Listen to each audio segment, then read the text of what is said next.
Europe 1, bonjour, le journal des sports. Samuel Etienne. Le journal des sports de Jérôme Lacroix. Comment ça va, Jérôme? Ça va très bien et vous? Bonjour à tous. Jérôme Lacroix, que je vais vous rebaptiser. Ah, bah dites-moi. La Clousse.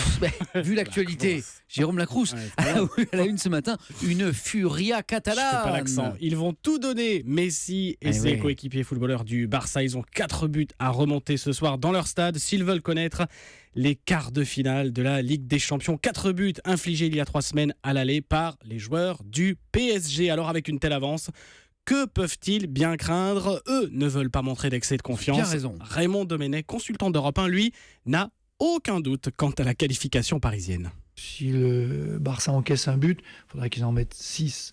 Voilà, et ainsi de suite. À chaque fois qu'ils en prendront un, il faudrait qu'ils en mettent un nombre supérieur pour rattraper cet écart de 4 buts. C'est insurmontable, c'est jamais arrivé. J'ai du mal à y croire. Je pense même que le PSG peut gagner à Barcelone. Ah, il se mouille, Raymond Domenech. Et ce serait beau, ça. Voilà, au micro européen de Cyril de la Morinerie. Jamais dans l'histoire, il le disait, des Coupes d'Europe, une équipe gagnante 4-0 à l'aller n'a été éliminée. Barcelone, PSG, coup d'envoi 20h45. Allez, soyons fous. 4-0 pour le PSG ce soir. Je prends les paris là.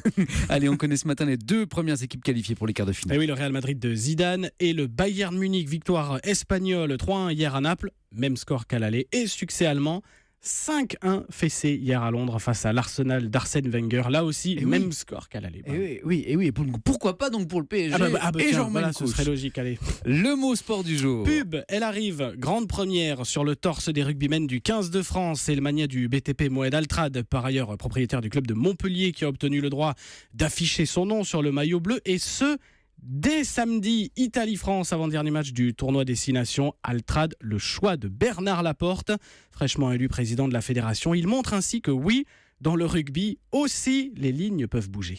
Quand je l'ai rencontré, ce qui m'a fait plaisir, c'est que, au lieu de défendre son club, on a de suite parlé d'intérêt général du rugby. Il y a effectivement le top 14 avec ses besoins d'entente avec la Fédération française de rugby, et puis il y a surtout le rugby français. C'est un homme qui nous apporte ses convictions et qui montre aux autres surtout qu'on peut venir travailler avec la Fédération. Bernard Laporte au micro européen d'Émilie Bonneau, Italie-France, samedi 14h30. Et puis l'avantage, c'est que sur le torse des rugbymen, il y a de la place.